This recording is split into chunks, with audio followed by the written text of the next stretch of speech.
ছোটবেলায় বাবার কাঁধে চড়ে পুরো বাজার চষে বেরিয়েছি। বাজারের ব্যাগ হাতে বাবাও অনেকটা সময় দাঁড়িয়ে থাকতেন বড় বড় রুই, কাতল আর বোয়াল মাছ সাজানো দোকানগুলোর সামনে। কিন্তু ফেরার পথে 20-50 টাকার পুঁটি মাছ ব্যাগে করে হাসি মুখে বাসায় ফিরতেন বাবা। এখন বুঝি আমার বাবা একজন মধ্যবিত্ত ছিলেন।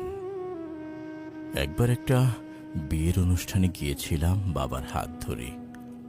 সেদিন বাবার পরনে ছিল লুঙ্গি, কিন্তু অধিকাংশ মেহমান এসেছিলেন চোখ ধাঁধানো নানান রঙের জামা কাপড় গায়ে জড়িয়ে। বাবা আমার দূর থেকে তাকিয়ে দেখছিলেন।